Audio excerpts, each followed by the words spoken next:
Bueno, buenas tardes, José Antonio Gallego, catedrático de Filosofía y con toda una vida destinada a la política y a la docencia, más de 40 años. Nos encontramos aquí en este barrio de Alfonso X, Casa Paratas, como siempre se le ha conocido, donde lleva ya muchos años viviendo, ¿no? Sí, llevo ya pues más de 30 años, más de 30 y quizá más de 35, sí. Es un barrio tranquilo, ¿no? Sí, es un barrio estupendo, es que se remozó últimamente bastante, se modificaron, aquí había dos glorietas, se transformaron en una glorieta y en el fondo es una ciudad jardín porque tiene muchos árboles y muchas plantas que la verdad es que los servicios municipales la cuidan bien. 81 años, ¿cómo se encuentra? ¿Cómo está?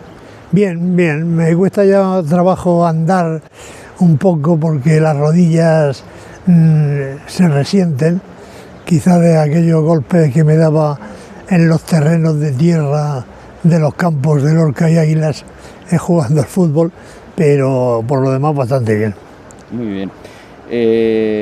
No sé si tiene algún proyecto o alguna idea de lo que le gustaría hacer en los próximos años. No, vivir, simplemente vivir, disfrutar con la familia y luego pues estar muy atento a las cosas de Lorca.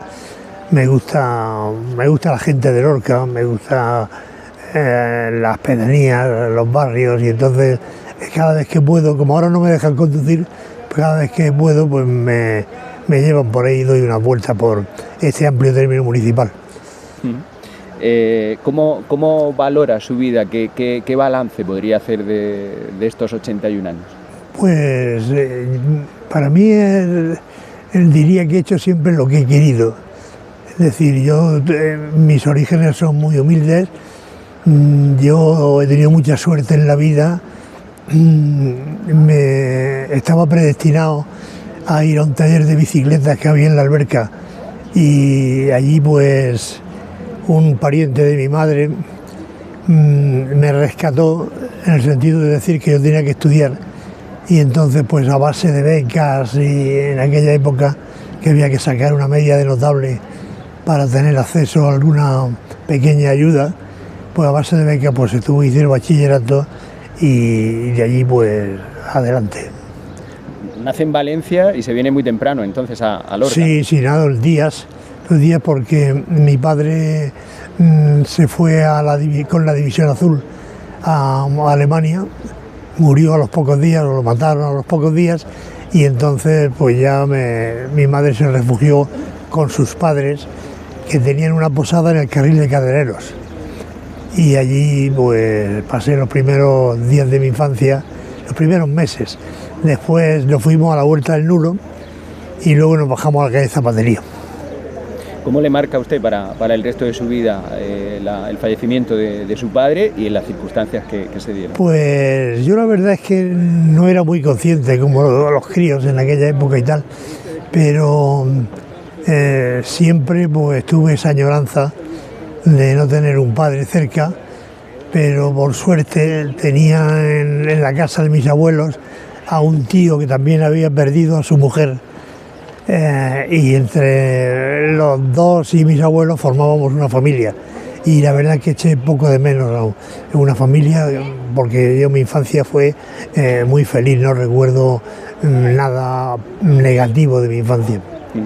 ¿Qué recuerdos le vienen a la mente que conserva y que quizás recuerde casi a diario? Sí, pues recuerdo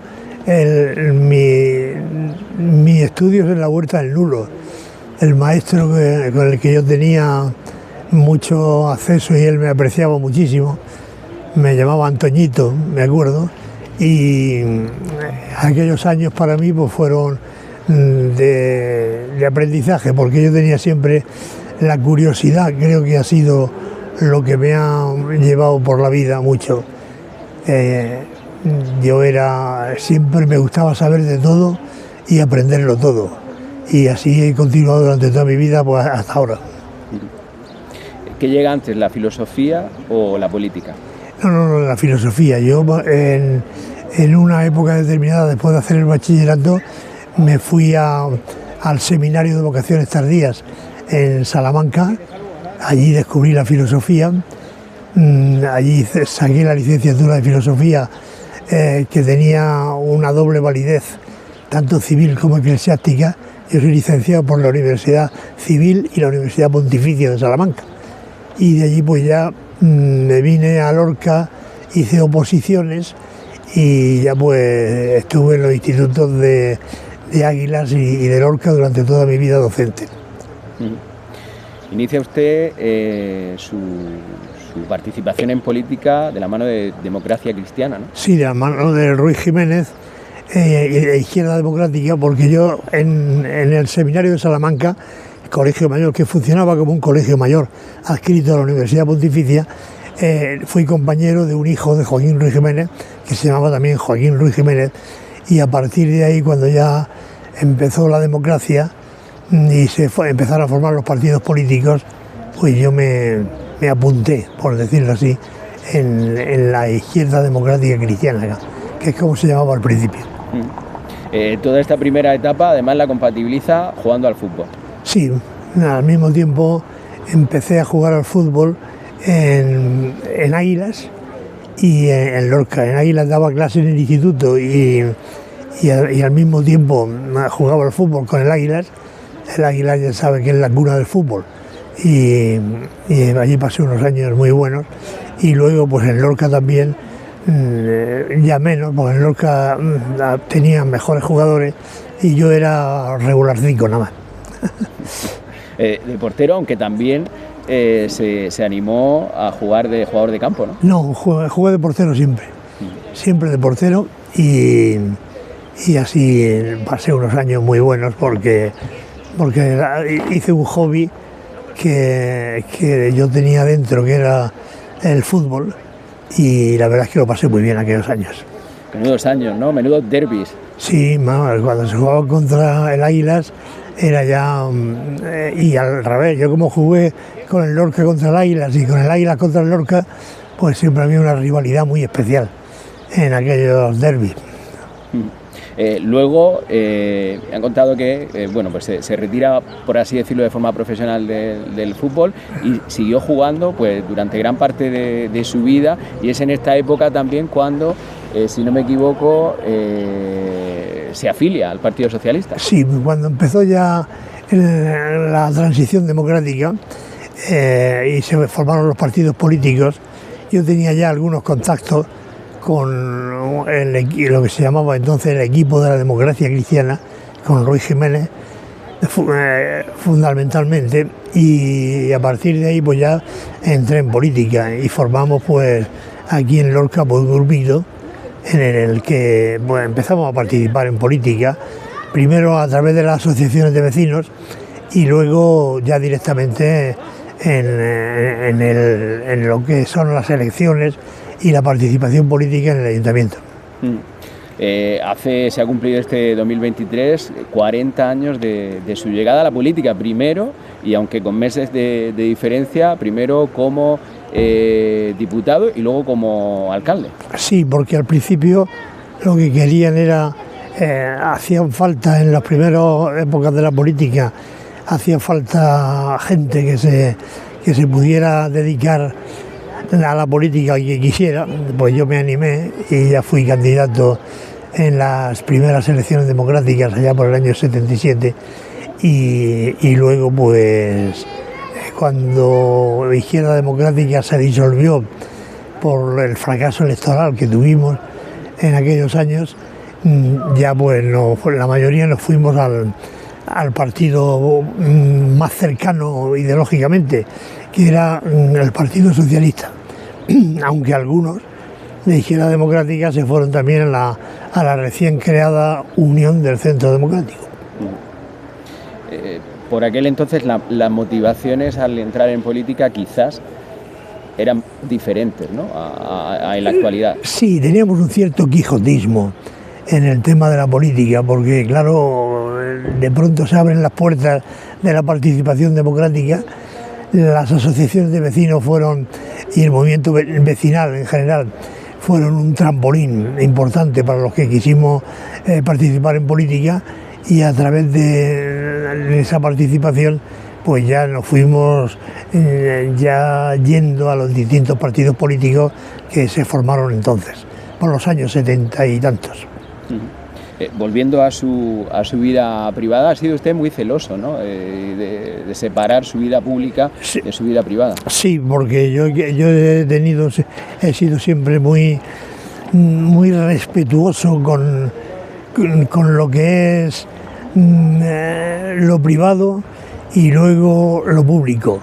Yo no he querido nunca mezclar las dos cosas porque, por suerte, yo no tenía necesidad de la política para vivir, y entonces eso me daba la libertad suficiente como para separar política por una parte y vida privada por otra y vida profesional por otra. Tiene 4 hijos, si no me equivoco, casado. Sí, veces, ¿no? sí. Del primer matrimonio tengo 3 y luego una chica del segundo matrimonio. No sé si el momento de la separación también con su primera esposa coincide, creo, con su marcha también de alguna forma a Madrid, al Senado. No sé si me suena que en aquella época se aludía a cuestiones personales suyas de marchar a Madrid, pero no sé si todo fue cuestión personal o hubo también algún tipo de presión política, de presión de compañeros, vamos. No, personal no hubo mucho, porque el problema era que teníamos que consolidar la labor de los partidos en política, y entonces pues yo, a través del Partido Socialista, fui presidente del partido a nivel regional durante muchos años, y la salida lógica era la participación en la vida política, entonces no solamente regional, sino también nacional. Y a través de esa participación es cuando entré en el Senado. Llega además su marcha al Senado en mitad de la tercera legislatura del Partido Socialista, 4ª de la democracia. ¿Qué ocurrió entonces? No sé si el Partido Socialista, que en aquellos momentos en la región de Murcia, bueno, pues se veía quizás una tendencia a la baja. No sé si hubo presiones allí para que usted marchara al Senado. Miguel Navarro, que era entonces presidente de la Asamblea Regional, llegó a Lorca. ¿Cómo fue esto? No, pues hay dos cosas que se pueden mezclar, porque habría que ver, hay que analizar cómo fue mi salida de la alcaldía y la entrada de Miguel Navarro, y luego mi marcha a Madrid, al Senado primero y al Congreso después. El tema era que yo era presidente del Partido Socialista a nivel regional, y entonces yo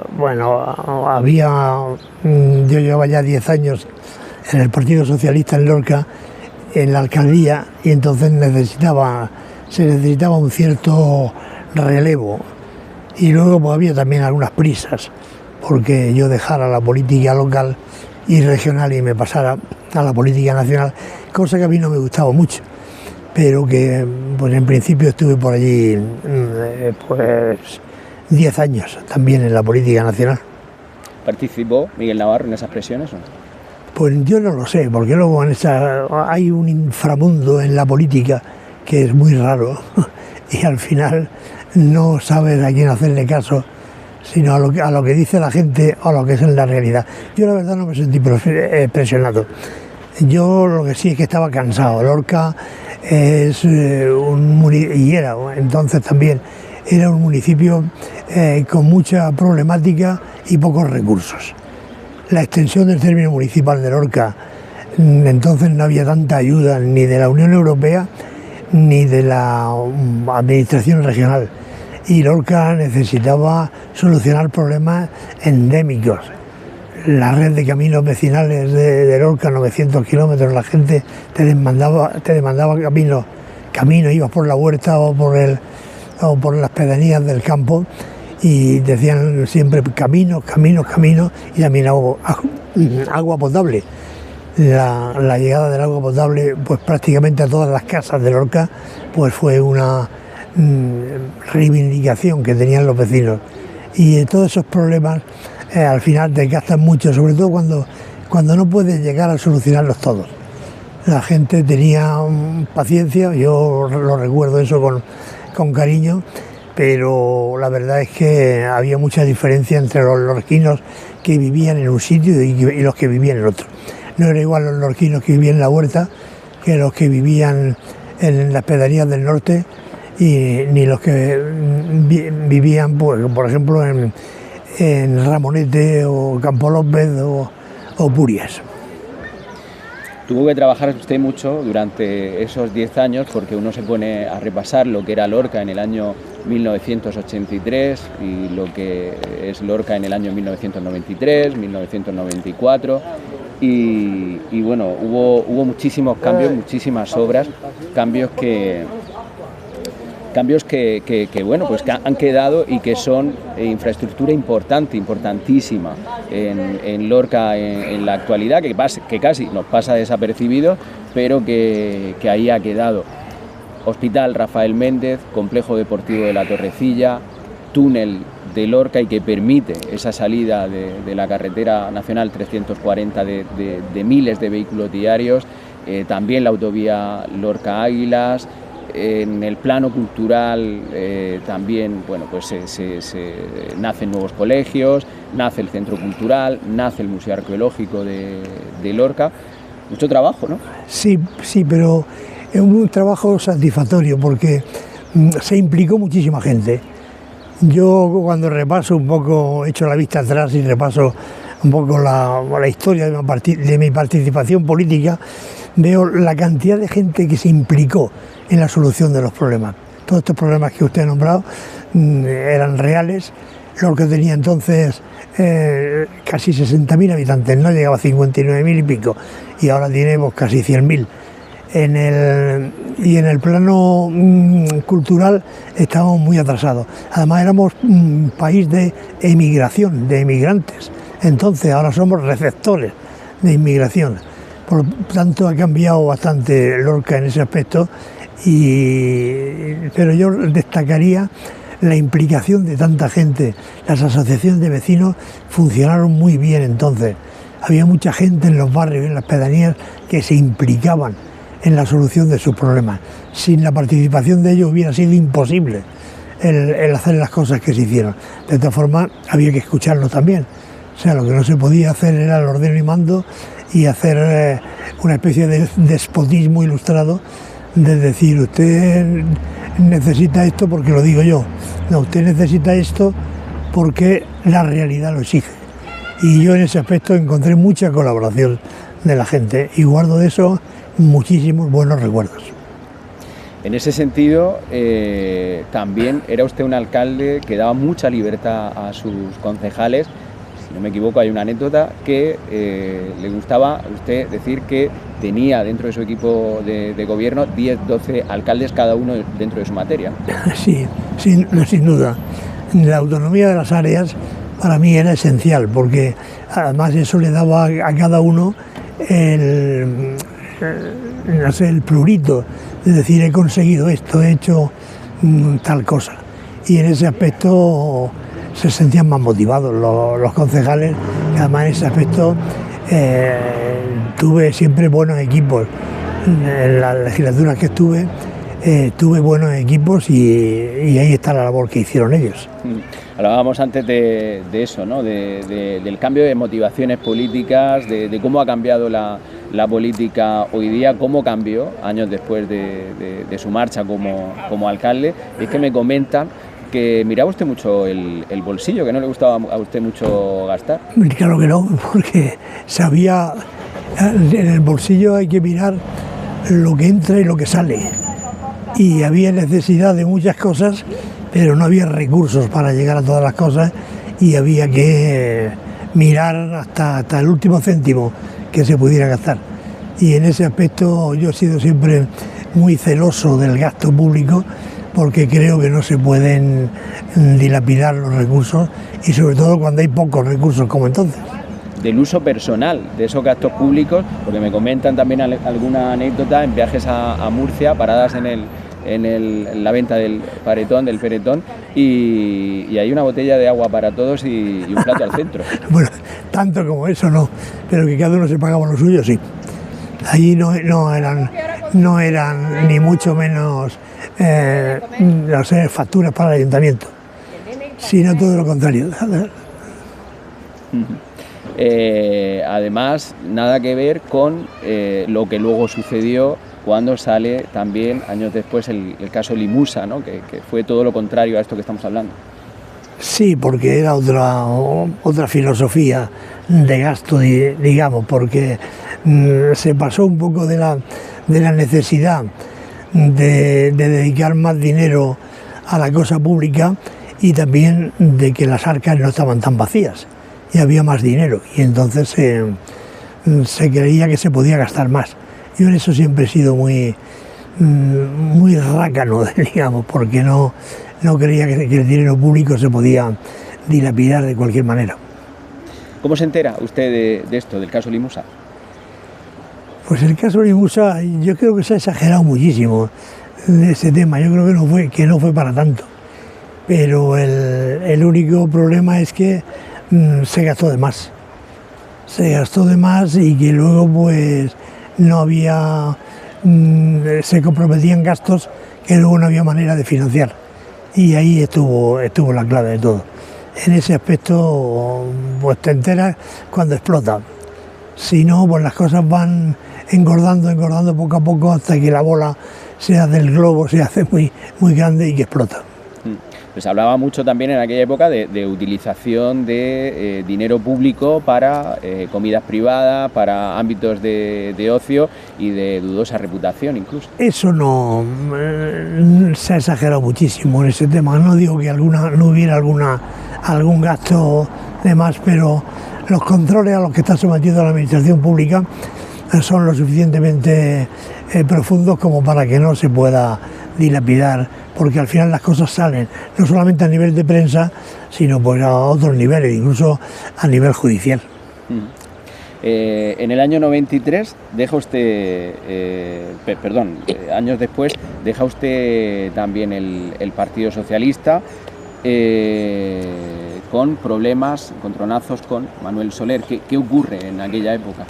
Pues fue un berrinche, no, aquello no debía hacerlo, ni mucho menos, porque yo creo que hay que estar, cuando uno ha participado en la vida política con un partido, pues debe estar incluso para lo malo, para lo bueno y para lo malo. Aquello fue porque yo creo que hubo determinados gestos y determinadas actuaciones que para mí no se compaginaban con lo que debía ser la alcaldía o la política en Lorca. Y aquello, pues como se ha demostrado después, pues resultó mal, y al final pues ahora estamos pagando las consecuencias. Y el Partido Socialista está ahora pues en una situación de impasse, digamos. ¿Tiene relación con Manuel Soler? No, con Manuel Soler no tuve nunca buena relación. Y ahora no tengo ninguna, nos saludamos educadamente, pero nada más. De los temas que se hablaba también en aquella época y por la motivación de ese encontronazo fue por el Plan Hidrológico Nacional, que se negó a votar en contra, ¿no? Sí. Yo en ese aspecto creía que perjudicaba a la región de Murcia lo que se quería aprobar en el Congreso, y entonces pues no voté la moción que se presentó, que supuso por lo que después ha resultado una paralización del Plan Hidrológico Nacional y pues, una puesta en marcha de otras medidas que no están dando los resultados, como se está demostrando, no están dando los resultados eficaces que se necesitaban. Estamos hablando prácticamente durante toda la entrevista de esa diferencia de política de entonces a la actual. Hoy día, ¿qué le parece la política actual? No sé si está ciertamente decepcionado. No, yo le tengo mucho respeto al alcalde de Lorca, allá por delante, y creo que la política ahora mismo se corre el peligro de encerrarse en sí misma, de mirar poco a los ciudadanos y de mirar solamente los intereses de partido. El último movimiento que ha habido en la política de unión de toda la derecha, tanto la extrema derecha como el Partido Popular, pues es una muestra de ello. Yo creo que no se tiene en cuenta a la ciudadanía, y de hecho pues cada vez los ciudadanos se van apartando cada vez más de la participación política. En la política hace falta más participación ciudadana, mucha más implicación de los ciudadanos en eso, y que no tengan necesidad los que se metan en la política de permanecer en ella durante mucho tiempo.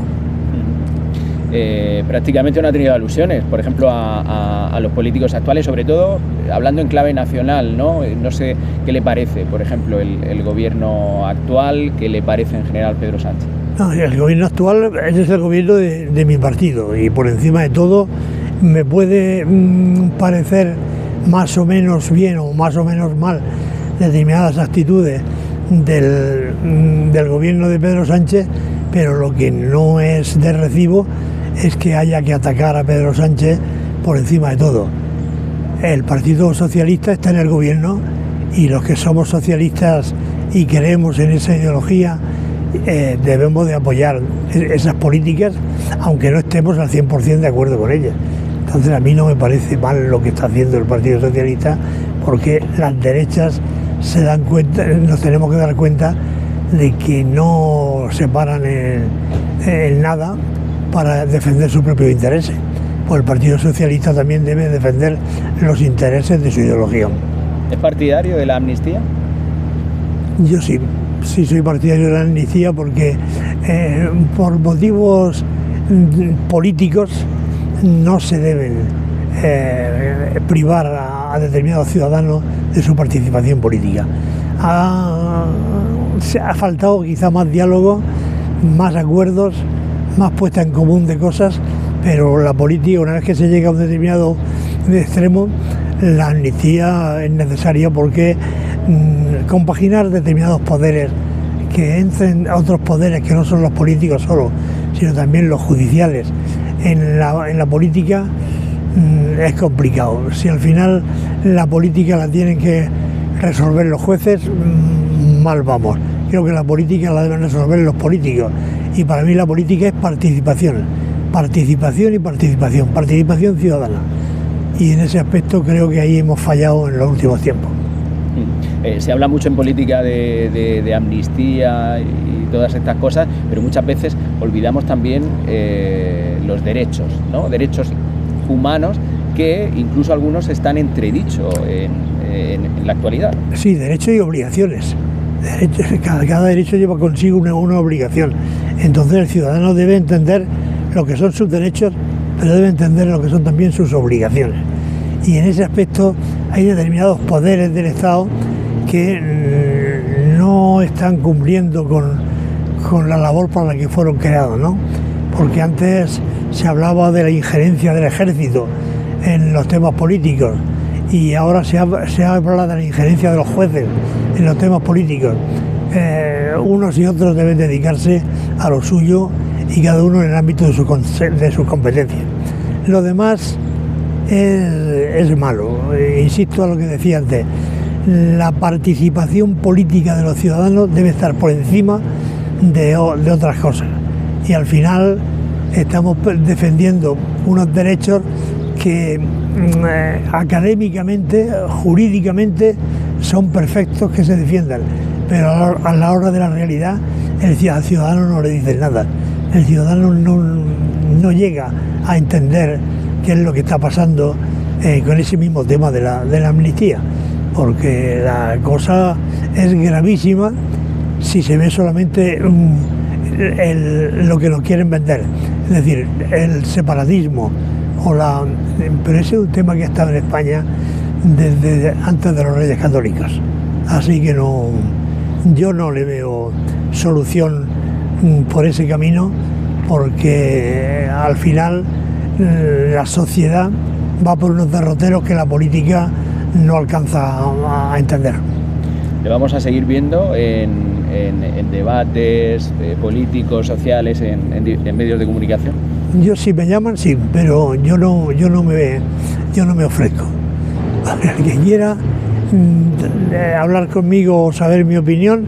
Yo tengo mi opinión, intento estar al día de las cosas, tengo mis aportaciones a lo que es la vida pública, pero no estoy para convencer a nadie, solamente estoy para dar mi opinión cuando me la piden.